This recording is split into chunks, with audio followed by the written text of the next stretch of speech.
What's good, y'all? Welcome back to another video, and today I got for you another Demon Slayer what if. Now, I do know, again, previous video was like, potentially could be what if Yuji had a curse technique at the start of the series, because yes, I'm aware again, Yuji has a curse technique, but no, I decided to just do Demon Slayer again. Again, Demon Slayer is better for me, especially when I'm busy with other things in real life, and like they're going to be better for me because they're quicker, because Tanjiro, when he's really strong, handles things much faster because his verse is much weaker. But nonetheless, today we're going to be doing Benimaru Shinmon. What can I say about him? He's a second grade and third grade user, which means he can not only control, but he can generate his own fire, second and third generation, and that makes him a hybrid. He's got Matoi mastery,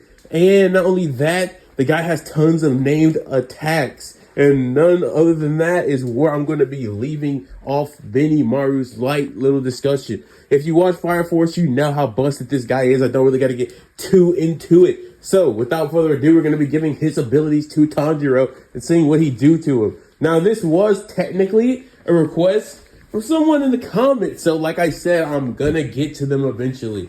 Plus, I just wanted to do Tanjiro again, so yeah, there that is. So without further ado though, waste you guys time long enough, let's dive into the what if right now.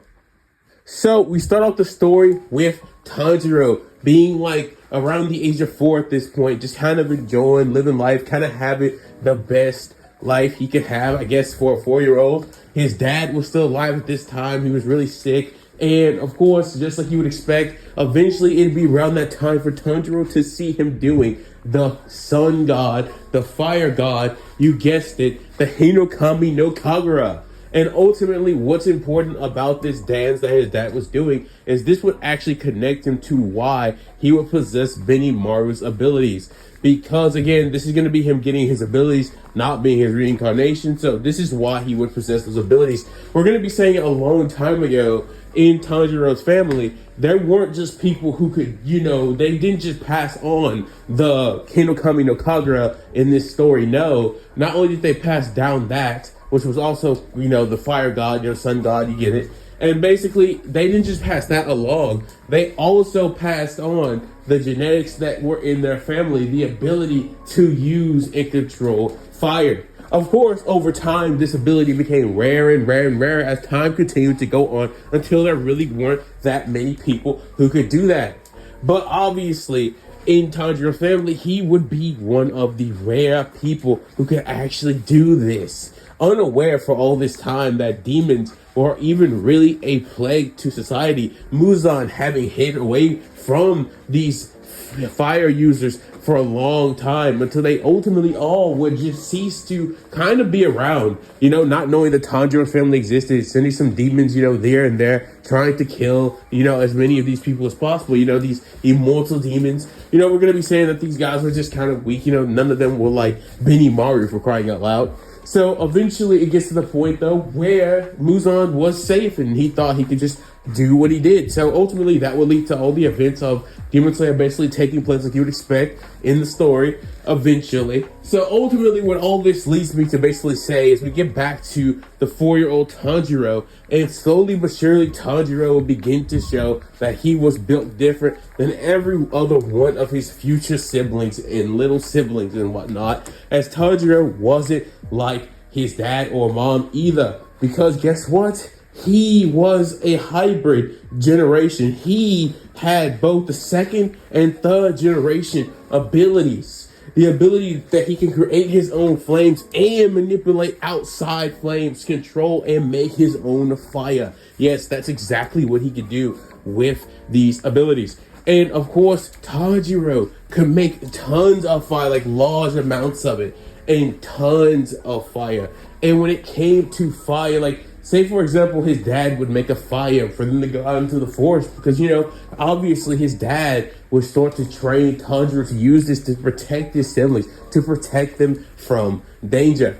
So, of course, he would obviously start to make Tanjiro do this training. Kind of be a little bit different than in the main timeline, having this hereditary, thing going on within their bloodline and family. He would have known that Tanjiro could potentially possess these abilities, and of course he would be ready to teach Tanjiro how to use them efficiently and effectively before he passes on, because just as you would be in the original timeline, Tanjiro's dad was still extremely sick. So ultimately what this would all end up leading to happening is his dad would pass on and Tanjiro would continue to keep training, slowly developing all of Benimaru's attacks and stuff, like his Sun Moon, Crimson Moon, Moonlight Dance, he got his Fire Moon, his Nichirin, the Sun Wheel. You get what I'm saying? He would start developing all these attacks and techniques over those next few years until the first day of the anime or the story would officially start for Tanjiro. After doing all this training for all this time, mastering his hybrid abilities, mastering his ability to create and control outside fire,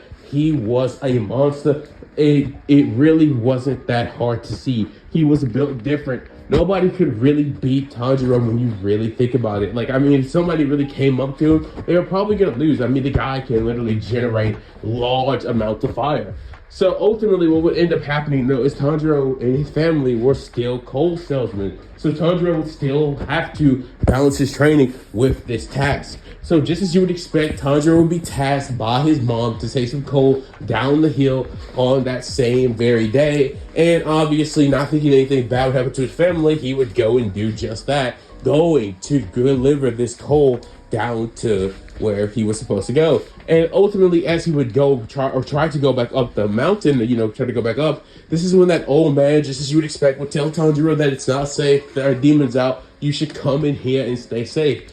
Tanjiro would ultimately tell the old man that he will be perfectly fine because he knew he was a hybrid, and obviously that he could easily protect himself. That man, not even knowing that Tanjiro had all this power, was that strong, but the old man would insist. And Tanjiro was not a bad person. He wasn't like a bad guy or anything. So obviously Tanjiro would just accept, because he doesn't want the old man to have a heart attack because he's losing his mind. He's like, Tanjiro, please come. I don't want you to die. And so Tanjiro's like, okay, fine, I'll come.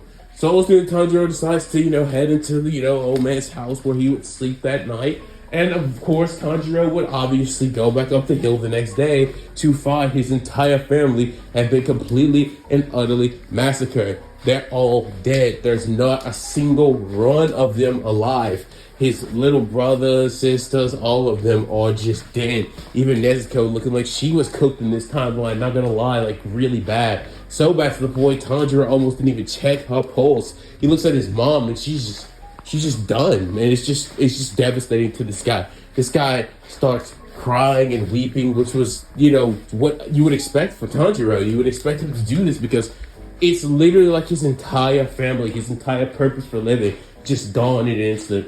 And of course, he would eventually go up to Nezuko, just as you would expect, almost not doing it again, because Nezuko was just like, she was done. There was no chance. But, just as you would expect, she somehow managed to still be alive. She somehow still managed to have a pulse. So his only sister left, his only little sister that he loved very much, he would obviously grab her and start taking her down the mountain, trying to find anyone who would be willing to help her. So that's exactly what he would do, being extremely strong. He would start generating fire to increase his speed, going extremely fast. Of course, before he could get any further, getting any further down the mountain to eventually find Nezuko some help, this is when he would actually feel Nezuko slightly starting to move on his body, and he would start to think, well, hold on, Nezuko, it'll be fine, I'll get you some help. But just as he was saying that, this is when Nezuko's nails would sharpen, as she would push Tanjiro in the back, making him fall over, making him have to, obviously roll on the ground, and then he gets up, from the ground, obviously, standing straight up, looking back at Nezuko, wondering why she would, push him off. Obviously, that's his little sister, and A, he doesn't remember Nezuko being that strong, and 2, why would she do that? So anyways, he turns around, looks at Nezuko, and she looks completely different than the way she was supposed to look.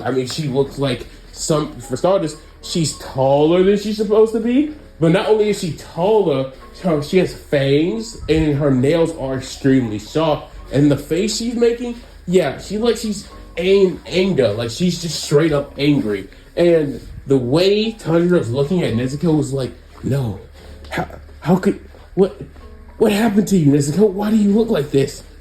And of course, Nezuko would obviously, being a demon now, would try to attack her only brother left alive. And as she would try this would obviously fail. Tanjiro, just from all his actual combat training that he had been instilling in himself over all this time, without even using any of his fire, just using it somewhat to just avoid Nezuko's attacks, would easily just be defeating Nezuko at this point. Like, Nezuko is not doing anything to Tanjiro. Like, I'm sorry. She's strong, fast, yeah, sure, but she just became a demon, and Tanjiro is way more powerful than she hurt. But he would refuse to hurt his sister. He's just trying to figure out what's wrong, what happened, what could have possibly have caused Nezuko to turn into this. Tanjiro never learned the secrets of his family outside of the fact of obviously learning that he was from a family of people who could completely control fire to some degree, passing it on throughout generations and stuff. You get the point I'm trying to say. He would learn that aspect of his family, but he would never learn the secrets of, like, the fire god, otherwise known as the Hinekami Kagura. He would never learn the heritage of demon slayers that also was embedded into his family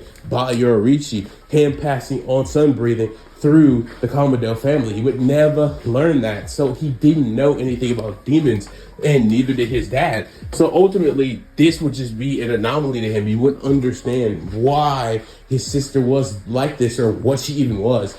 And eventually, this is when Giyu would catch up, finding Tanjiro and Nezuko in this situation, trying to kill Nezuko because she was a demon. Which Tanjiro, seeing Giyu trying to cut his sister, he would obviously stop Giyu, with Giyu being shocked at how fast Tanjiro was.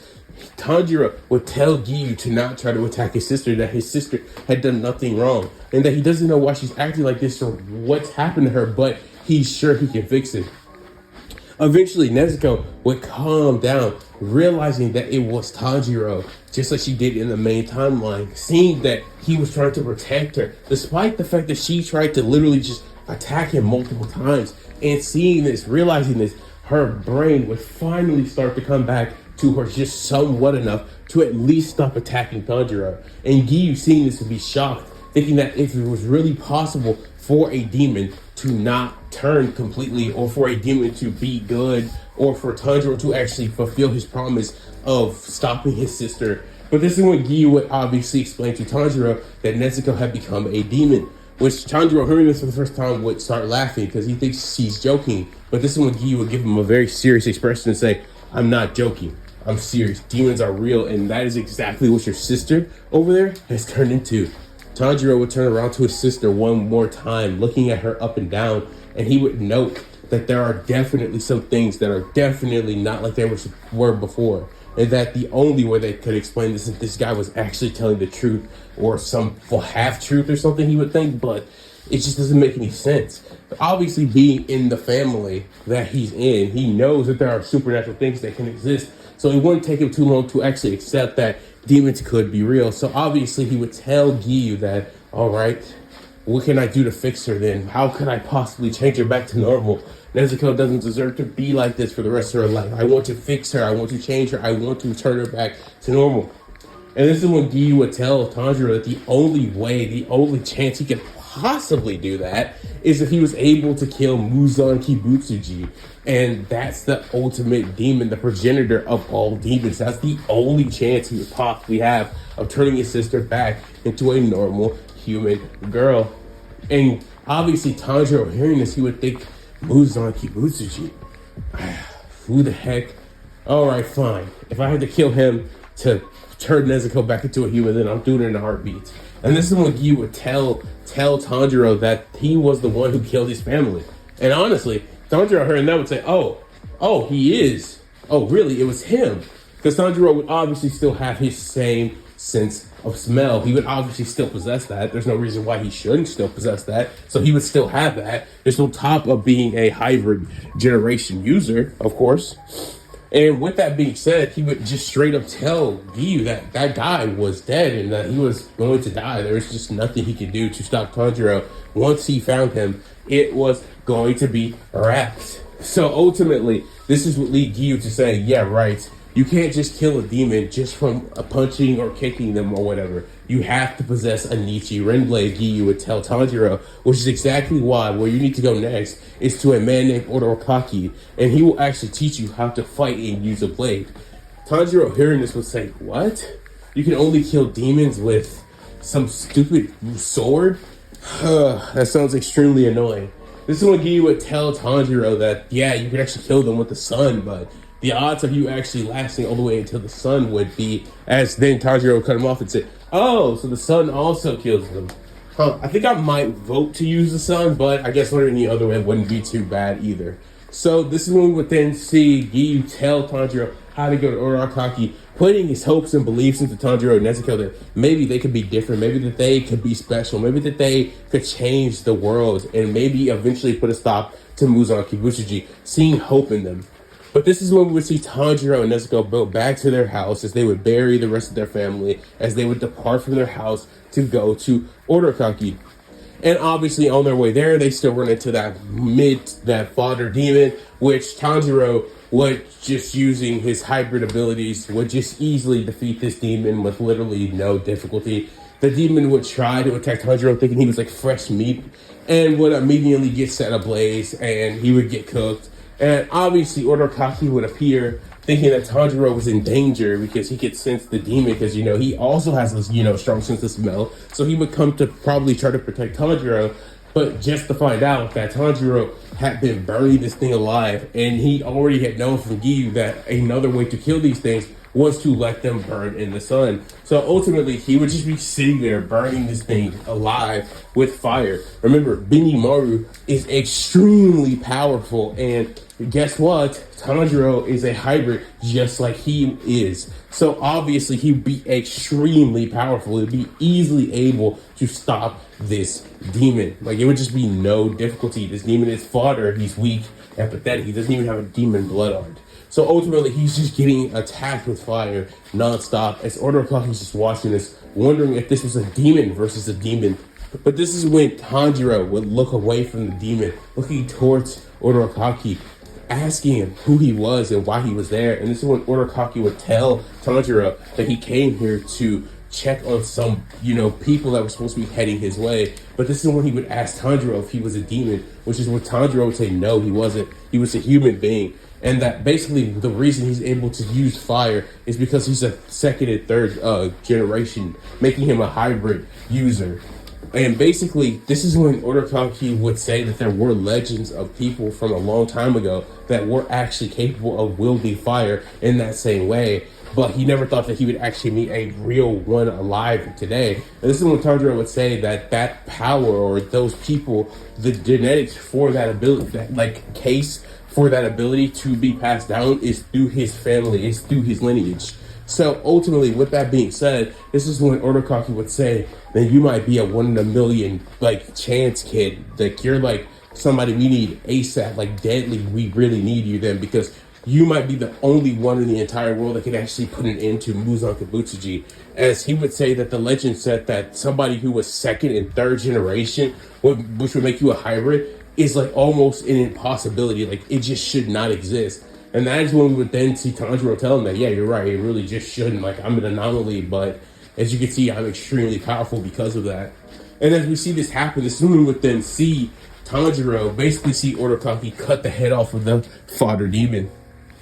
After this would take place, this is where we would then see the next events of the What If take place, as Odorokaki would obviously take Tanjiro and Nezuko to his house, where we would then see Odorokaki began Tanjiro's training after obviously putting Nezuko under the hypnosis, where she would then sleep for 2 years. So obviously what I need to first get out of the way here is Tanjiro would be tasked with doing everything he was in the main timeline. And the problem with this is Tanjiro is way too strong to be fighting to be doing this training, right? So he would basically get this very special training from Odorokaki, right? It'd be this very special type of training, because if not, some super intuitive, you have to come up on the fly with it type Demon Slayer training. My boy, he's not gonna learn any of this Demon Slayer stuff. It's just not happening. So ultimately, Urakaki somehow over the next 2 years is able to. It takes 2 years in this timeline, not because he was so weak and he needed to train as hard as he possibly could to pull off like this insane jump in power, but no, it was the fact that he was so strong and that none of the stuff that Urakaki could give him to train to actually learn the breathing techniques would actually work. So he genuinely just had to show him how to use the breathing techniques. So yes, Tanjiro would be way more hands-on, way less. You gotta reach a certain level of threshold on your own type of thing. No, it was more of hands-on, because if it wasn't, then he never would have learned deep, water breathing. Which again, he would tell Urakaki that water breathing probably isn't even the best thing for him to learn. It would probably be like fire breathing or something. But this is when he would then tell him that there is flame breathing, but he doesn't know how to teach him that because, well, he used to be the water Hashira, so he feels the most comfortable teaching him water, obviously. So yeah, you'll have to wait until you meet like the flame Hashira if you want to learn like flame, breathing or whatever. And ultimately, this will just have to do for now. But this is when he would say, yeah, this won't do for now. I think I'll rather just stick to, I'm strong enough to beat the demon and then just cut their heads off with this sword. I don't really need to be very powerful with this. I'm already strong enough on my own, he would say.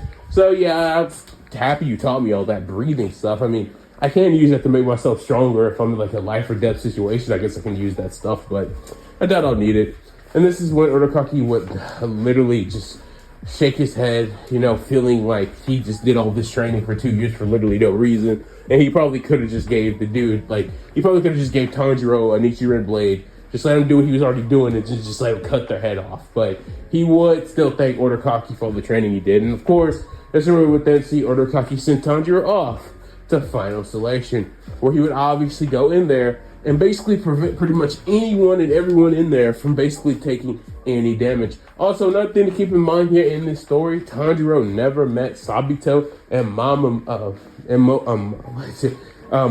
my bad, yeah, Makomo. He never met Sabito and Makomo. The reason why is because Tanjiro never he never went where Urakaki would have originally put him in the main timeline, so he never met them.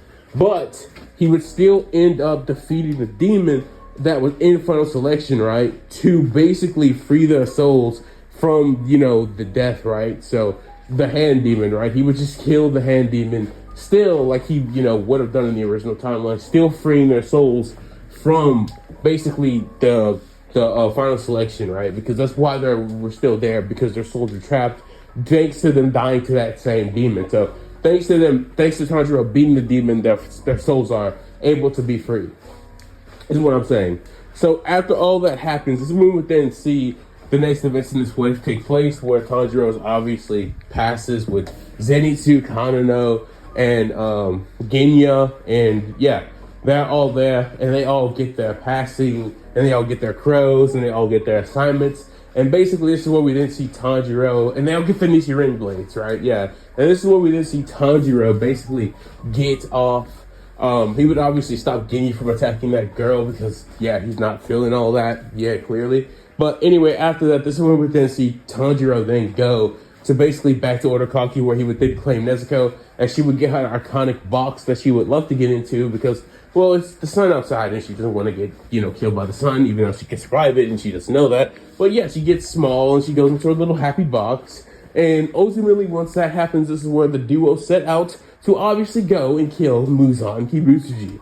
So ultimately, this is where we would then see Tanjiro head to the village where the swamp demon is, and as you would expect, he would very easily beat the swamp demon with literally no difficulty. Like, the swamp demon sucks compared to Tanjiro. He would literally just create tons of fire, right, to just stop the water entirely. Like, he would just get burnt out of the water because he just creates so much fire. And then once the swamp demon pops his head out, Tanjiro is so fast and so strong, he just cuts his head off. Doesn't use any breathing technique, just cuts his head off straight up there.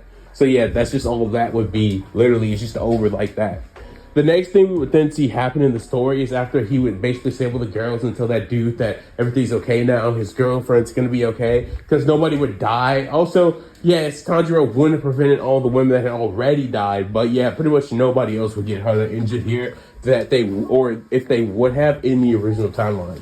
So what we then see happen next is we then see Tanjiro go to that town with Nezuko, where he would basically meet Muzan. Now, ultimately, there is going to be a change here again as well, is that yes, he would run into Muzan, but Muzan would know of Tanjiro's lineage, which is why he actually attacked his family in this timeline, because he actually had found out that Tanjiro's family still held on to that bloodline of people who could be second generation or fire users in general. So he just single-handedly wanted to kill him. That's why that he attacked them in this timeline. There was actually a reason for it. So because of that, he knew how powerful Tanjiro could be if he actually was one of these users, being upset that he had actually failed to kill one of them, for crying out loud.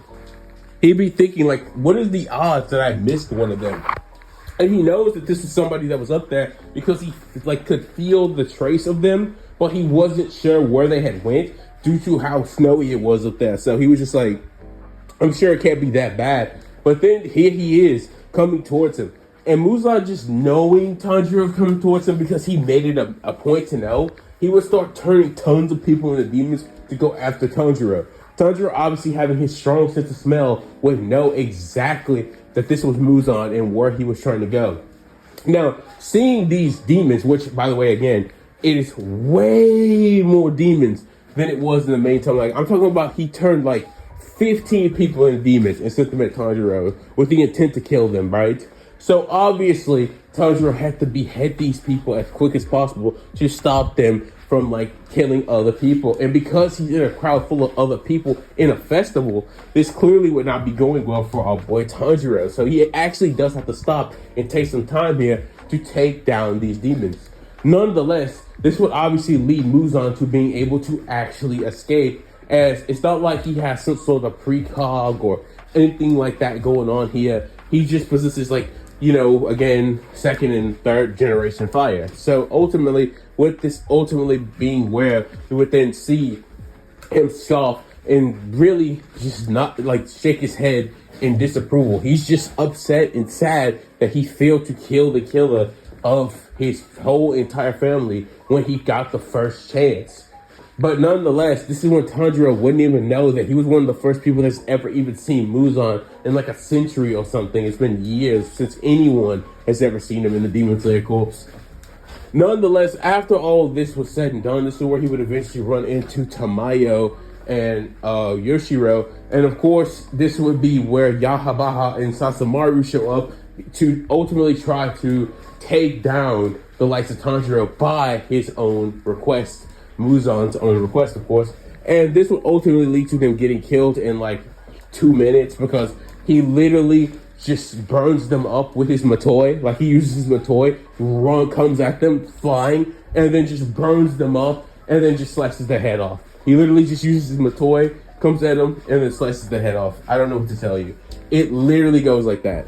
So after that would happen, this is when Tamayo and Yushiro would just straight up tell Tanjiro that he's incredible, and that is he sure he's not a demon, because that's like a demon blood art. He just has to keep explaining to people that no, it's not a demon blood art, it's a hereditary thing. So ultimately, after all this is said and done, this is where we then would see Tanjiro with Nezuko then head on to the next place, which would be none other than that old building where basically he would run into the likes of Zenitsu, and he would run into the likes of Inosuke, where they would ultimately go into the building with the intent to basically free that those guys' brother, because his brother was inside of the building. So this is when we would then see Tanjiro go into the building, where he would then beat up pretty much every demon that he would see, outside of the one that Zenitsu beat falling unconscious, and obviously all the ones that Inosuke was running through the building and just killing as well. This is when he would eventually run into the drum demon, where the drum demon would basically try to start switching the rooms and stuff. He's trying to like basically make him ultimately like just shift into the room so he can kill him that way. That is what he was trying to do. Except the thing about that is the drum demon is just not that strong, especially compared to the likes of Tanjiro. So he would ultimately just end up getting killed pretty quickly by Tanjiro again. Tanjiro, again, not really needing a named attack to really take down any of these people. If I'm being honest with you, like he might just use Fire Moon to damage them extensively. But the thing about demons and why this ability given to Tanjiro isn't really all that interesting, just in terms of a what if perspective, is because it's like, yeah, Tanjiro burns them, they take extreme damage, and then they just regenerate. So then he just has to slice the head off. And like, adding that little part on just feels so sad, because it's like, I wish I could just say he burns them alive and they just die and then they just over. But no, they just regenerate. So it's just better, like, to just point them in that direction. But yeah, so you see the point I'm trying to make here. Ultimately, he would just use a Fire Moon and then just ultimately just slice his head off. You get the point. The Drum Demon really not being able to do anything. I mean, he was a bum that literally got kicked out of the lower grades, right? Like, just stop it. Anyways, after all of this takes place, this is where we then see Tanjiro basically have to stop Inosuke from killing Nezuko with the headbutt to his head. As we would then see Zenitsu just basically say, "Oh, that's a girl? Tanjiro, why did you tell me?" As he tries to, basically try to hit on Nezuko, chases her around. Whereas, obviously, Tanjiro's having none of that. It stops him right in his tracks. And once that happens, this is where we would then see them ultimately get the mission to go to Mount Nani Par. I'm never gonna be able to say that name in a what if. Nani Fara or something, not Para. I just can't say the name. I just will never be able to say that name. It's just so long and weird. Anyways, after that happens, this is where we would then see them make their way to that tavern, where we would then see them all go in there. Basically, where the Demon Slayers are given refuge, it would be a Demon Slayer stop for them. So they would all be allowed to stop in there before they go off on that mission. And once they go there, they would then all head off to the mountain to basically do that mission, of course, where tons of Demon Slayers were getting sent and were getting killed, and they were being told to go there to investigate on what was basically going on in the forest. Ultimately, this is where they would run into the spider demons, which would basically be the father, the mother, the daughter. You know how this goes. And ultimately, this is where we would then see Zenitsu being so afraid to go in until he eventually does, where he would have that fight with the other spider demon in the other section of the forest all by himself, where he would then use Thunderclap and Flash sixfold to ultimately beat that demon. But that's just what Zenitsu would do. He would basically do what he did in the main timeline, which is literally everything I just said. And after that takes place, this is where we would then see the likes of Tanjiro obviously making his way to that mother spider, where she would ultimately, mother spider demon, where he would ultimately just behead her without even actually using fire because she wanted to die. So yeah, he just easily speed blitzed her using his fire to enhance his speed, and then just, cut her head off. So yeah, after that happens, Sora would then see the father demon appear, and both Inosuke and Tanjiro think he's like, "Oh no, this is like the big guy, the big strong guy." So they think, okay, we're gonna really have to try our hardest here. Except that's just not the case at all, as Tanjiro immediately just starts using a named attack because he thinks this guy is like a higher rank moon or something. So he would use Moonlight to basically blind him, and then he would basically use Daybreak to then release a gigantic fire slash, you know what I mean, towards him. And then after that would take place, this is where Tanjiro would come in with his sword, his Nichirin blade, and slash him in the neck, cutting his clean off with one strike, which obviously was not easy for Tanjiro and Inosuke in the main timeline. But this Tanjiro, nah, he just did it with just that little bit of effort. Ultimately, you think this is where everything was all cool and nice, but no, that's just not how this goes. As this is when we would then see the unlikely event of Tanjiro and Inosuke continuing further into the forest, where they would then see Rui talking to the fake sister that he had on his left. And obviously, as he watches this happen in real time, Tanjiro would be confused. He would wonder, "Oh, so there's two more I see." As he would say that, "I guess I'm going to have to take you down." But this is when Rui would look to the left, finally realizing that Tanjiro and Inosuke were there, and with some spiderwebs with them, thinking them to be overall disgrace. Like, why were they here? Did they really think they stood a chance against them? No, they're pathetic. So ultimately, what they would then do is they would obviously send these attacks towards the likes of Tanjiro, Rui sending them towards him. And that overall, that spider demon girl would run away, and she would get killed by Shinobu later, obviously. But this one would then see that Rui face off against Inosuke and Tanjiro, and technically Nezuko, who was actually still in Tanjiro's box, as ultimately from this point so far, she just had not needed to get out of the box. Like, everything was kind of just going great. So ultimately, Tanjiro, seeing spider webs coming towards him, would immediately take things seriously, using a fire moon, which basically obviously ignites a hand to create a crescent-shaped fire blade, if you didn't know how that looked, if you don't know who Benimaru is. And ultimately, that would just lead this thing, all these strings, to getting set ablaze, like, right? And basically, Rui immediately is shocked, because he's like, how the heck did fire just come out of nowhere? He's just like, where did that fire even come from? But this is when we would then see him use another attack. He would obviously use Crimson Moon, which is obviously another attack, which is kind of broken because he just creates a massive fireball, and it literally looks like a red moon, and he just fires that at Rui, and Rui's like, what the heck? Does this guy have like some demon blood art? And before Rui can even really think like too far ahead, he just gets hit with this giant freaking moon level like fireball, Crimson Moon. And dude is just straight up like just defeated. He's just knocked out from this. And as the fire dissipates, as obviously Tanjiro weakens it so that he can come in, and you know, he's not really that affected by fire anyways. He just comes up to Rui, just slashes him in the head as Rui just has these ridiculous degrees of burn marks. His body's just regenerating slowly. But still, dude, like, he still just took all that damage, and he could barely even react to that thing. You know what I mean? So then he just gets hit with this like Nichirin in his neck, and Rui is just dead. So after that takes place, this one would then see the likes of Giyu and Shinobu arrive. Shinobu, obviously, like I said, killing that spider demon girl, and we would obviously see her save Zenitsu. And this is where we would then see Giyu be shocked that Tanjiro was able to beat a lower ranked moon, which literally Rui's like number 5. So he would be really impressed by that.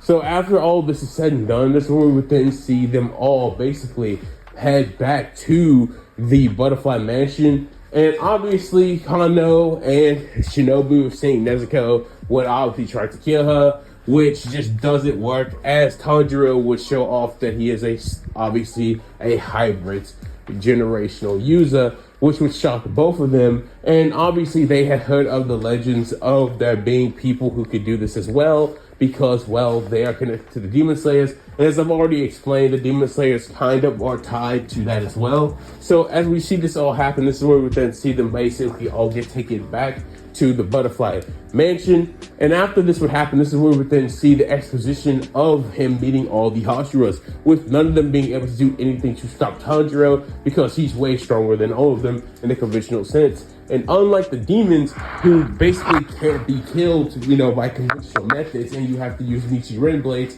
or you have to use the sun to kill them, this was just not the case with the Hashira. They were just normal human beings. So if they did get hit with attacks from the likes of Tanjiro, they would just straight up die. Like, his attacks are so powerful, they would just straight up die. Like, there's just no question about it.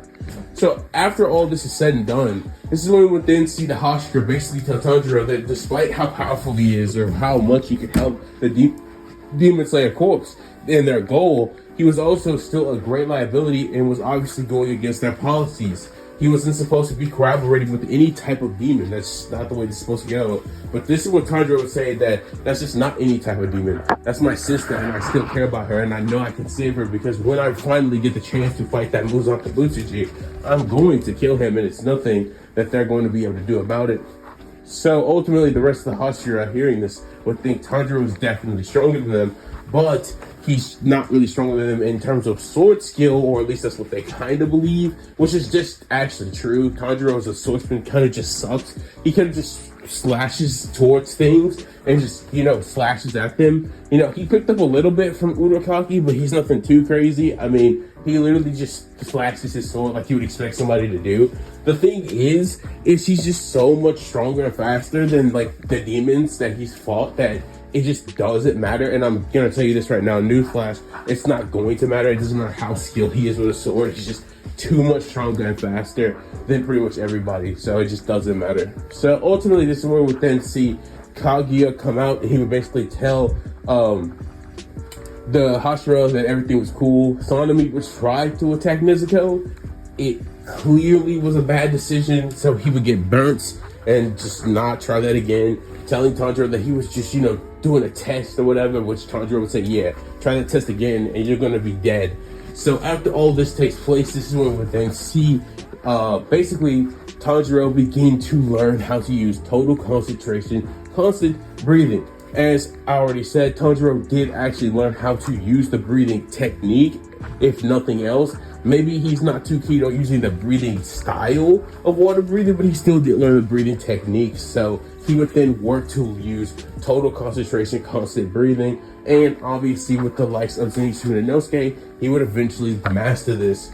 And after he masters it, this is when we would then see them being told to go to the Mugen Train arc. And ultimately, this is where we would then see them go there, as they would be seen with Rengoku, as obviously all the events in the main timeline would slowly start to form and take place, with obviously Inu basically being at the front of the train, which without too much, honestly, like too much description, because there really just isn't much to cover here, we would see Tanjiro ultimately just defeat Inu with like one slash to his neck, and him basically being incapable of doing anything to Tanjiro. Obviously, he would put Tanjiro to sleep at first, which Tanjiro would immediately realize that was his dream, and just like canon Tanjiro, he would just, kill himself a bunch of times, because that's just the best way to get out of the dream, right? Like, that's the fastest and best way to do it. And Tanjiro, being trained ever since from a young age, he would actually just know that sometimes you have to do stuff that you don't want to do, which would be this. And so he would just burn himself using his potency of his flames to do so. And after all this was said and done, this is where we would then see again him behead Inu very easily. So with all this being said, this is where the Mugen Train would obviously fall off the course, as we would then see it basically crash into the side of the road. We would then see the likes of Akaza obviously being there, as he would challenge Rengoku, Tanjiro, Nezuko, Zenitsu, and Inosuke to a battle where they would then all face off against the likes of each other. Except that just was not the case, because when this battle would immediately start, this is when we would then see Tanjiro play no games, knowing from Rengoku that this was an Upper Moon, a very strong demon. This is where we would then see him automatically use Crimson Moon Sun Wheel, which combines Crimson Moon and Sun Wheel into a devastating finishing blow level attack. And so with this attack being thrown at the likes of Akaza, Akaza would immediately be taken out, as this is where we would then see Rengoku come in with a strong attack using the 7th form Rengoku, or actually, I don't know, but he would use Rengoku. I don't know which form it is actually, I would have to check, but yeah, he would use Rengoku, which is actually a flame breathing style technique, and it's actually his strongest one, I think. So he would use Rengoku and slash his neck off, straight up slash it straight off of Akaza, because Akaza was just so damaged from the attack that Tanjiro had obviously fired at the likes of him before that, which would be none other than his Crimson Moon Sun Wheel. So after all that was done, this is when we would then see the likes of Akaza be defeated, as we would then see Rengoku, Tanjiro, Nezuko, Zenitsu, and Inosuke get back to Butterfly Mansion, where Rengoku would, as you would expect, survive in this timeline.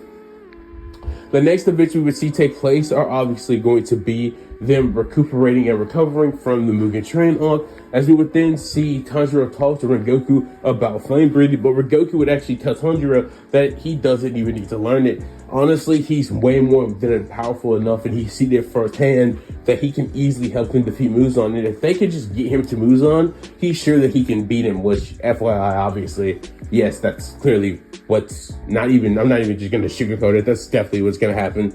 So ultimately, with all this being said and done, this is where we would then see them basically get told that they're going to be going with Tengen to go to the Entertainment District arc, where they will then basically have to go up against the likes of Butero and Daki. Not that they know that, but that's basically what they're getting sent there for, to report demon activity. And Tengen had already sent his 3 wives in to investigate, and they definitely went missing, so he's going there to see what's wrong and what happened to them. So on arrival, they basically do everything like they would in canon, until eventually we would get to the point where we would then see Tanjiro about to face off against the likes of Daki on the roof, easily defeating Daki with literally no difficulty, like beating her in like 2 minutes. Like literally, if Tanjiro in the main timeline with like the likes of the Hinokami Kagura was able to slice Daki's neck off, I genuinely, or almost, before he ran out of stamina. But it's like, dude, seriously, I don't know what to tell you in this instance. He just defeats Daki in like 2 minutes and she's just shocked. So after this takes place, Gitaru comes out and he's like, "Oh, so you think you're a pretty strong demon slayer, do you?" And this is when Tanjiro would say, "No, not really a demon slayer, but yeah, I'm pretty strong. I'm pretty sure you just saw what I was able to do to your sister or whoever that is to you." And that's when Gitaru would say, "Yeah, she's my sister, and you're gonna pay for what you did to her." And Gitaru would come at Tanjiro with his poisoned sickle blades, trying to, hit Tanjiro with them.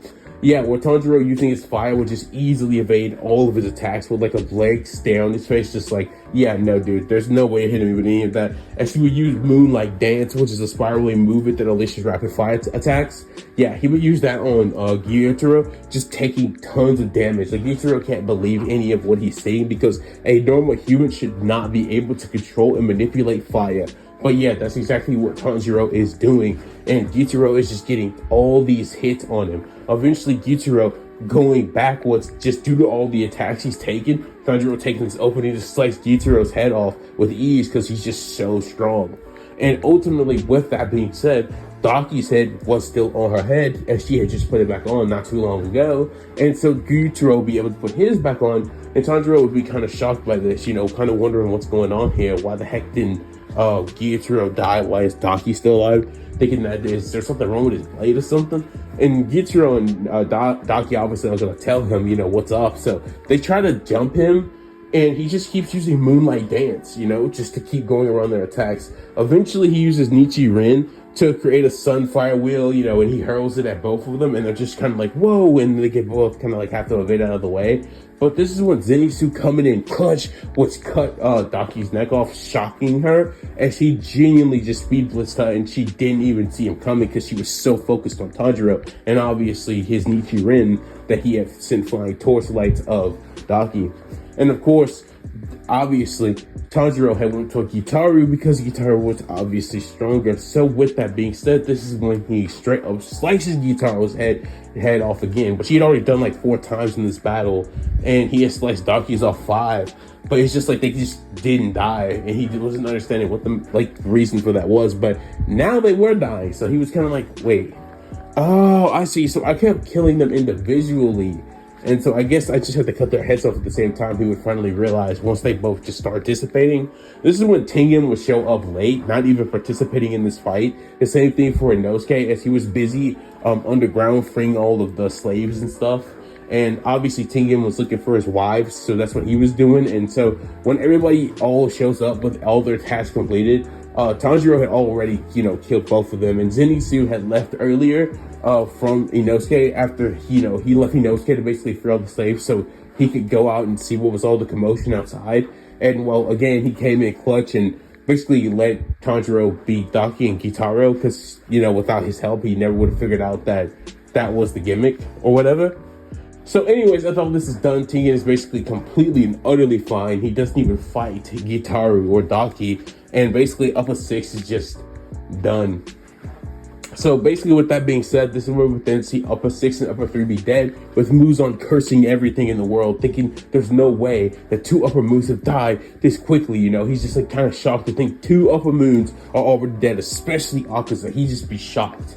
But nonetheless, this is where we then see them make it back to the Butterfly Mansion once more. Well, I'm going to have to drop the unfortunate news once more to you guys that, just as you would expect, Mitsuri and Muichiro die. Why do they die? Because Tanjiro doesn't go to the Swordsman Village Smith arc because he doesn't need to, because his sword is perfectly fine. So when it gets to the point where we see the likes of Muichiro going up against Upper 5, and we would see eventually Mitsuri go up against Upper 4, because Tanjiro isn't there to give Muichiro that life lesson where he would then remember his family or his brother and remember everything that happened to him, basically remembering his past and giving Muichiro his mark and also all that other stuff. Yeah, Muichiro would just die till he would die to Upper 5. And the same thing would apply to Upper 4, right? Like, he would kill Mitsuri. Mitsuri would have died if Tanjiro wasn't there to eventually beat Tengu. So ultimately, it just wasn't looking good for either one of them. They both just die. And because of that, the bunch of the swordsmen, like Makers, they die. So the Demon Slayers have to lock in, you know, they have to conserve what they have. Eventually, they do go to the Swordsman Village. There are tons of Hashira, and lucky for them, the Upper Moons were still there trying to kill as many swordsmen as they could, like the creators for the swords. And because they were trying to do that, this would ultimately lead to them both dying when Tanjiro obviously gets that, as they would sit him there along with the likes of, you know, Nezuko, Zenitsu, and Inosuke, him, and I would say Sanemi and Guillaume, because, well, they want to make sure this gets dealt with. And, well, with them all there, it definitely gets dealt with. So this would lead to basically Muzan being out of upper 6, 5, 4, and 3, because, again, Akaza died to Rengoku and Tanjiro already. So he would only have Doma, and he would only have, wait, my bad. I just realized something. I have just been wait, no I haven't. There's upper 6, upper 5, upper 4. Oh yeah. Nakime replaces upper 4 in the main timeline. That's how that works. Yeah, I was about to say Nakime is an upper moon too, but I was about to say, how did I forget Nakime? But oh well, there she is. Yeah, she gets replaced. She's a replacement, kind of like Kaigaku is one. So yeah, so ultimately, anyways, you get the point. So ultimately, after all this happens, this is when we then see the likes of basically the events basically end there for the Swordsman Village because that's how it basically goes. As we then move on to the Hashira training arc, which will just be Tanjiro ultimately still learning flame breathing, despite the fact that, you know, Rengoku said he didn't really need to learn it. This is what he would be doing during that time, basically just becoming more stronger, refining his attacks, you know, refining his eye and hand sword forms, you know what I mean? His EI chop, you know, his techniques, you know, performing his signature techniques, his fighting style and abilities, his Matoi, you know, all that stuff. So after all this is basically done, this is where we would then see the likes of Tanjiro basically be ready for the Infinity Council arc, where just as you would expect, this is when Muzan would try to kill Kaigayu, which he would succeed in doing. And after he would get that trap from Tamayo, and because of that trap from Tamayo, as you would expect, this would leave Muzan extremely weak. And this is when we did see Guillaume and Tanjiro being sent in to basically try to take down the King of Demons. And just as you would expect, Muzan gets absolutely cooked. Yeah, I don't know what to tell you. He gets absolutely cooked. He gets his head cut off like 5 times before he even knows what is happening. And frankly speaking, yeah, Tanjiro is fast enough to deal enough damage to this guy, along with his blade, and just strong enough to kill Muzan. So yeah, Muzan dies right then and there. Forget the sun. They don't need no sun. Muzan just dies right here. So after all that's done, with the help of Guillaume, of course, as that was still needed, as Muzan was still kind of a problem even without it, this would still lead the Infinity Castle to going without a hitch because Nakime would want to spin back for Muzan. And because of that, this would lead all of the Demon Slayers to still be getting sent into the Infinity Castle. So the remainder of the Hashira, and obviously Tanjiro, Zenitsu, and Inosuke would be sent into the Infinity Castle and ultimately have to take down the rest of the demons, which unfortunately for the demons, Muzan had eradicated the lower ranked demons, lower ranked demons. So yeah, and they were like pretty strong. So they were already disbanded. And then the upper ranks, August is already dead, so they don't really have any outside of Nakime. And then, of course, Zenitsu would fight Kaigaku, but then he would die. And then in the main timeline, we would see Obinai and Mitsuri go up against Nakime, but this is where we would see Rengoku, Tengen, and Obinai go up against the likes of Nakime, where they would obviously kill her, and that would destroy the Infinity Castle eventually. But before they could do that, this is where we would then see Shinobu, Giyu, and Tanjiro fight off against the likes of Doma, where Doma would try his hardest using his ice, except he was fighting the likes of Tanjiro Kamado, who used, obviously, hybrid generation fire. So, of course, he would get cooked by Tanjiro as he would use Moonlight Dance to fire rapid fire attacks at the likes of Doma.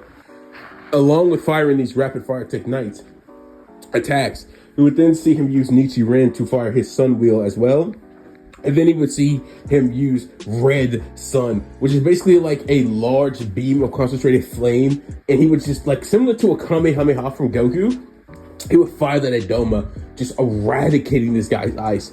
Doma would try to summon the Buddha, trying to do that, trying to get it to summon. But nah, bro, he had taken so much damage from the likes of Tanjiro that Shinobu now is just having an easy time poisoning this guy, and Giyu's just on the side trying to behead him just straight up, getting jumped. And he's like, oh my god, I gotta fight this strong demon slayer, and then I got this girl who's extremely fast who's just poisoning me at every opportunity she gets. Domo's kind of laughing from the poison, but when he has to deal with Tanjiro just firing these ridiculously powerful fire attacks and Giyu coming in to try to behead him multiple times, yeah, no, it's just not working for Doma. And because his ice was irrelevant in this fight thanks to Tanjiro's much higher output of fire, yeah, no, Doma would eventually take way too much poison from Shinobu.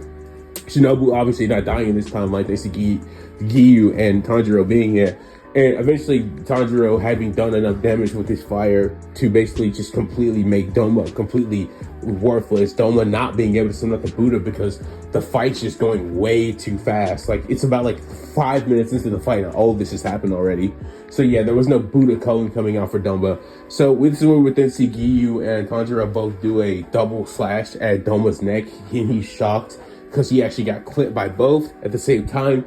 And this is where we then see them both cut his neck straight off, with Shinobu being extremely happy that Doma had been killed, as that was the same demon that had killed her sister. So ultimately, with all this being said, everybody was happy, hip hop hooray. And just as this was happening, this is when Rengoku, Obanai, and obviously Tengen defeat Nakume, destroying the Infinity Castle. And obviously, throughout the rest of the time that all these fights were taking place, the rest of the Demon Slayers that had been summoned into there, like Kando and Inosuke, and the rest of the other Demon Slayers had been obviously taken out, the rest of the Fire Demons. So the only demon that ended up being left by this point was none other than Kokushibo, who was the strongest demon outside of Muzan. And of course, I would love to say Kokushibo puts up a good fight against the rest of the Hashira, who obviously, like Obanai, Tengen, and Rengoku, were pretty tired by this point and were pretty, exhausted. The rest of the demon, like the rest of the Hashira, like Sanemi and Guillaume, Ginya and all them, they hadn't even got to Kokushibo yet, so they hadn't even started fighting them, so they're all fresh. And obviously Tanjiro, being like a hybrid generational user, he clearly wasn't that exhausted either, because he's just so freaking powerful. So ultimately, this is where we then see the final face-off with the rest of the Hashira. And Zenitsu and Inosuke, they would obviously be there because they're pretty strong. Kano as well, basically working together to defeat the likes of Kokushibo. And obviously with, Sanemi, Guillaume, Genya, kind of, and Muichiro, who's dead. So, but you get my point. Like, them being able to beat Kokushibo in the main timeline, yeah, it was kind of because Kokushibo let them do it in the main timeline. Yeah, this dude gets hit with a red sun and a daybreak and a moonlight and a fire moon, and he gets hit with a crimson moon.